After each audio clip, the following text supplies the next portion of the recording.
Hey, welcome to Season 4, Episode 10 of the Missional Marketing Podcast. My name is Bart Blair. I am the co-host of the show on what is the 134th episode of our podcast.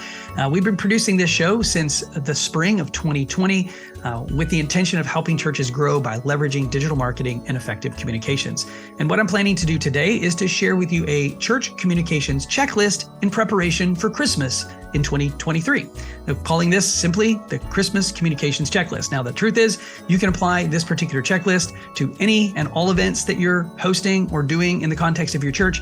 But for this particular season, we're going to focus on Christmas. In fact, today, as I'm recording this, we are exactly 77 days until Christmas Eve, which means by the time you're listening to this, you've got roughly 10 weeks until Christmas Eve.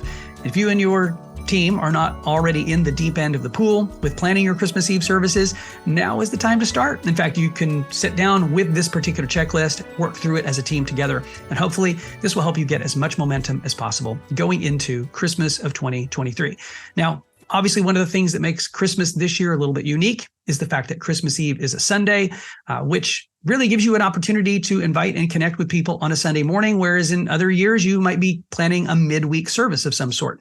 I know some churches will just do their regular Sunday morning worship services on Christmas Eve and then do their candlelight on Sunday evening. Some churches are just going to do their candlelight or whatever their Christmas Eve celebration is on the Sunday morning. Some churches will be adding services throughout the weekend to accommodate all the people in their community that they're expecting to reach. But whatever your situation is, work through these 7 things on this checklist. And I am pretty confident that you will find yourself with more confidence and more momentum going into the holiday season. And hopefully that will set you up really well as you turn the corner into 2024. All right, so let's get started. Here is the Christmas communications checklist. Number 1 on our checklist is define the callback. What do I mean by the callback? Well, I mean the thing that you're going to do after Christmas. I've often said this, maybe you've heard it on this podcast before, that anytime you are planning a major event or activity in the context of your church, you should always be planning whatever it is that you're doing next so that you have a very clear call to action for people while they're at your next event. So when people are coming to your Christmas Eve services, you want to have a very, very clear next step for them. People need next steps. So in the context of Christmas Eve, maybe your next step is a new sermon series that you're planning to launch in January. Maybe it's another outreach event, something that's outward facing and oriented towards reaching people in the community. Maybe it's some sort of class or seminar or workshop that you're going to be hosting in the new year. Whatever that is, you need to be planning that at the same time that you're planning Christmas Eve, because you want to make sure that you're ready to be inviting people and registering people for whatever that next event is.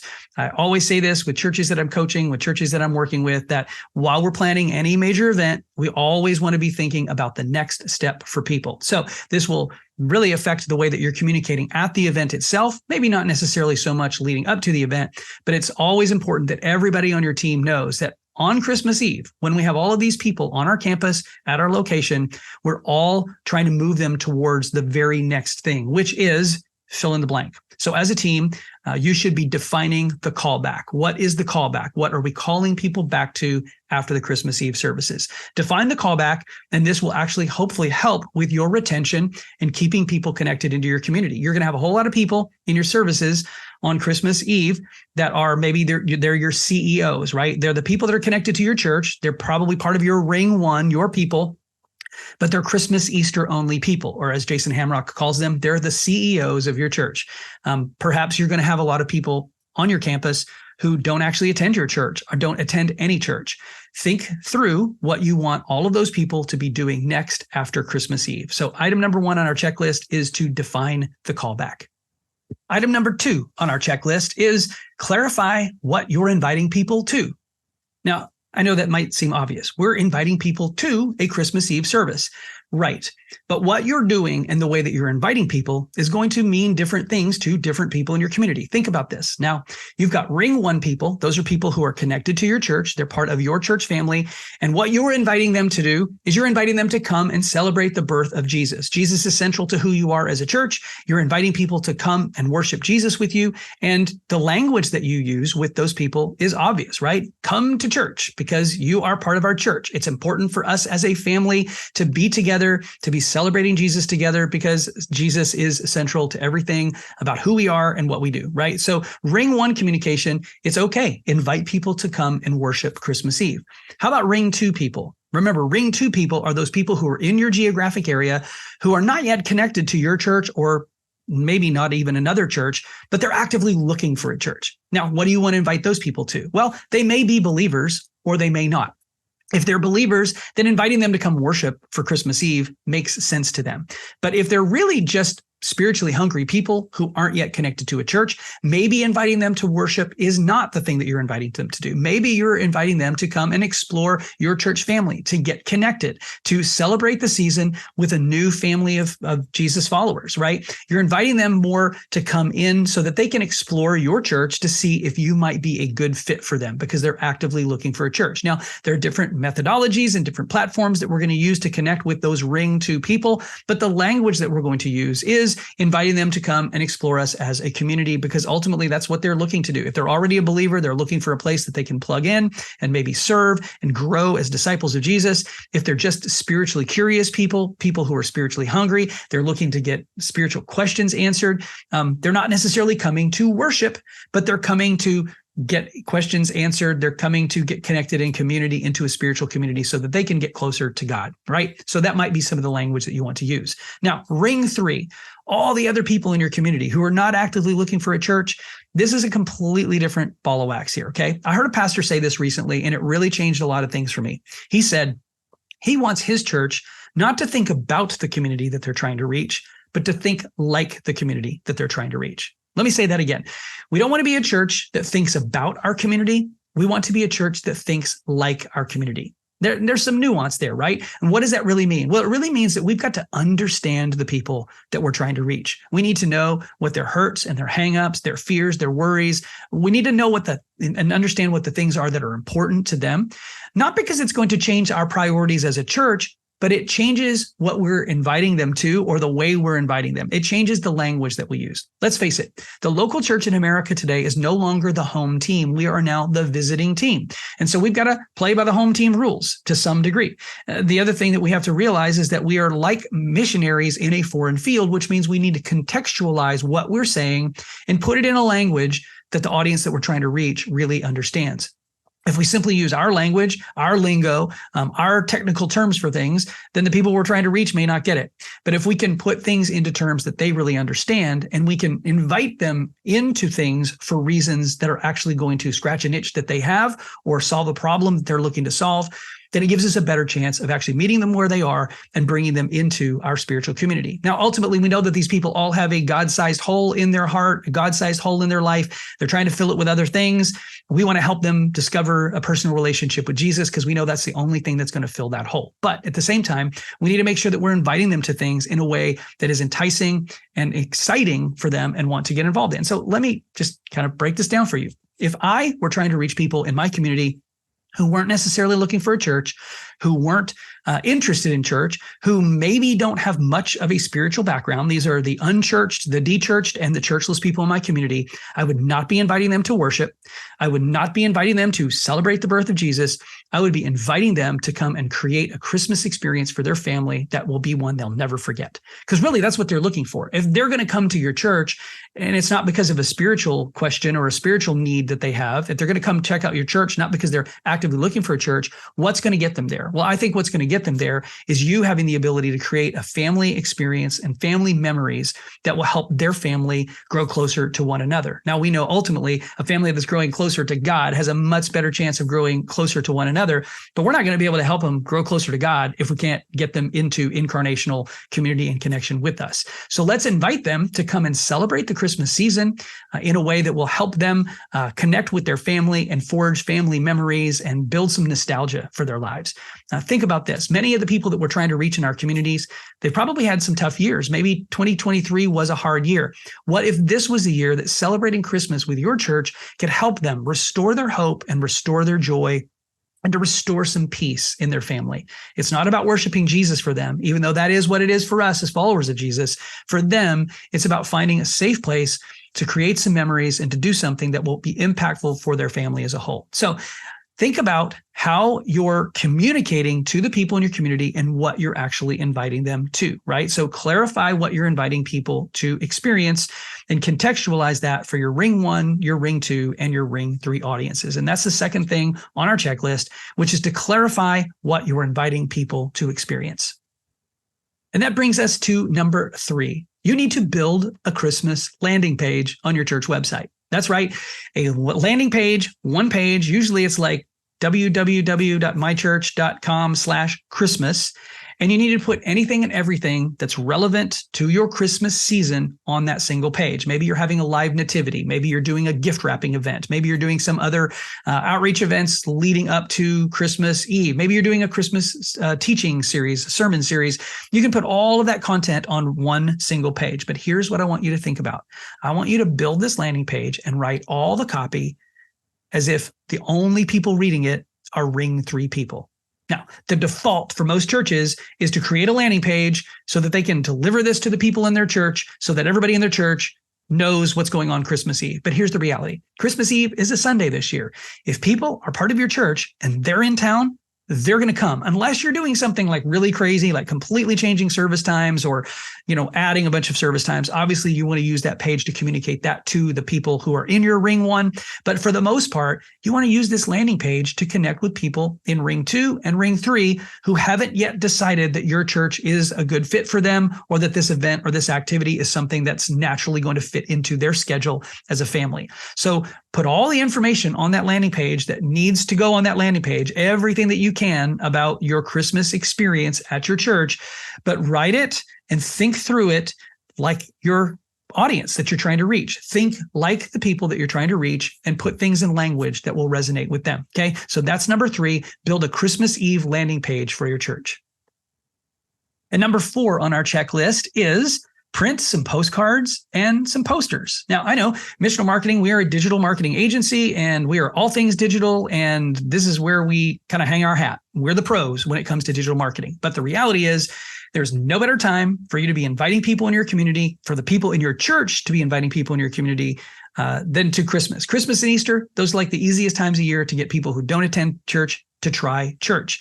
So print some postcards, put them in the hands of the people in your church family and tell them that these cards are to be used as invites. I used to do this in the last church that I pastored. We would print cards. We would hand them out to people on Sundays. And I would stand on the stage and I would say, this card that you got today was not for you.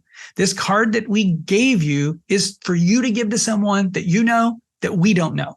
So print cards and communicate to the people in your church that the card is not for them. Please don't litter the floorboard in the backseat of your car with these postcards. Please don't take a stack home and leave them on your counter. Take a card, take 2, take 10, however many cards you need, and go and invite people in your community that you know that we don't know to come to Christmas Eve. My son and his girlfriend, we've been attending Life Church with them periodically, Craig Grichel's church. And one of the things that I've noticed is that when we'll go in sometimes on the seats when we go in, they have little Ziploc baggies with like 3-inch by 3-inch cards printed in those Ziploc baggies with like a stack of 5 or 8 invite cards, right? They're providing those for people in their church all the time. It's kind of obvious that, we're giving you 8 of these, not because we think you need 8, but because you know people that we don't know. So why don't you, as a church, print some postcards for Christmas Eve? And while you're printing postcards, go ahead and print some posters. What should you do with the posters? Well, look around in your community for opportunities to hang the poster. Maybe at the public library. Maybe there's a grocery store that has a bulletin board. Maybe someone in your church has a business, or maybe there are several people in your church who have businesses that they can hang them up. Maybe you've got a mechanic who owns a shop, or somebody who owns a coffee shop or a restaurant, or even an accounting office. And they could put up the posters in the front windows of their business, or even in the office lunchroom where people gather to have lunch. Print some posters, hang them up, find places around the community that you can post those posters, do everything that you can to promote your Christmas Eve services. Oh, and by the way, include a QR code on your postcard and on your poster that leads right to your Christmas Eve landing page. Remember, that's the goal, is to try to get people to that Christmas Eve landing page so that they can get all the information they need, which means you don't have to put all of the information on the poster and the postcard. Because if you're leading them to the landing page, it's got all the information that they need there. And therefore, all you got to do is use that postcard, use that poster as a means to direct them to that landing page. So number 4 on our checklist, our church Christmas communications checklist, is to print postcards and posters. And that brings us to number 5 on our checklist, which is to identify free places that you can post your event online. Now, my default always, if you ever listen to previous podcast episodes in preparation for Christmas and Easter, or if you've heard me on my soapbox before, it's use Eventbrite and use all events. Post your events on those pages. Write your copy as if you're trying to reach Ring 3 people, because people in your community who are Ring 3 people, they're going to be looking for events and activities around Christmas for their family. They might be using the app. They might be just Googling it. But the advantage of posting your events in Eventbrite and all events and any other platforms that are similar to that is that your events, your activities will show up in Google searches and in the searches on those platforms. And if you're not charging admission, then you can post them for free. There are some limitations in the way that you use those platforms if you're using free promotion, but take advantage of what's there. Now, here's another thing. I want to remind you that posting content on your Facebook page and on your Instagram feed is not, well, it's free, but it's not overly effective. Let me break this down for you. Okay. Here's the reality. When you post content on your meta channels, the average post is going to get about 4 to 4.5% exposure organically to the people who follow your page. The reality is a very, very small number of people that follow your page are going to see the content, and almost none of it is going to get seen by people outside of your church reach, people who don't already follow your page. So, you know what? Post on the social media channels, but don't let that be the primary mechanism that you use for communicating what you're doing. It's just not going to reach the people that you think is reaching. Now, if you really want to leverage Facebook for all it's worth in regards to this from a free standpoint, post your event in groups. Not your own groups, but groups outside of your groups. So, for example, my wife and I moved to a new community about a year ago. We're planting a church in this community. We got here. It's a rather small community, yet there are a handful of Facebook groups in the area that are related to the community, activities and events, some HOA, some neighborhood groups. And we've been able to post events and activities for our church plant in these Facebook groups, and they actually get posted. They don't get taken down. That might not be the case where you are. You might be in an area where those Facebook groups are a little less church friendly, but why not take a shot? No harm, no foul. You try to post it and they block it and don't let you post it. Okay. Didn't cost you anything. You might need to join some Facebook groups. You might need to get online and find some Facebook groups in your community. You might need to ask other people in your church what Facebook groups they are in that are geo-targeted for your community that they could share the event in. Okay. If you really want to use Facebook and you're not putting dollars behind it, but you want your posts to reach people who are outside of your own circle of influence, then find Facebook groups that you can join or that other people in your church are a part of, and you can share the landing page, share social media content, share invitations on those social media channels in those groups to promote your event. So find free places to post your event. That is checklist item number 5. And number 6 on our Christmas communications checklist is run digital ads. Put a little money behind promoting your Christmas Eve services and your other Christmas events. At Missional Marketing, we run Christmas ads for 400 churches. I'm not sure. A lot of different churches. This is one of those times a year that churches will use some of their outreach money, some of their marketing money to promote what's happening around their church family at the Christmas season and the Easter season. If you've never done that before, you can reach out to Jason or me, and we can set up a call with you to talk to you about what that looks like and what the costs are involved in using missional marketing for those services. If you happen to be listening to this podcast episode and you're a missional marketing partner and you haven't yet green-lighted your plans for Christmas, you need to reach out to your coach and you need to get that started, because we're coming down to the deadline here in the next couple of weeks. Our cutoff is early November if you're going to run ads with missional marketing. So reach out to us. Reach out to your coach, make sure that you get that in the hopper so that we can get that nailed down. But here's the deal. If you want to reach people, you got to be where the people are. People are on social media, they're on website, they're in apps, and the best way to reach them is with interruptive advertising. Interruptive advertising is Facebook, Instagram, Google Display Network. You're interrupting people where they are doing other business with information about your church. It's pretty cost effective. You can geo-target your ads. You can, do some Googling, watch some YouTube videos to learn how to do it on your own if you want to do that and sort of discover what some of the best practices are. But if you need missional marketing to help you out with that, obviously we can do so.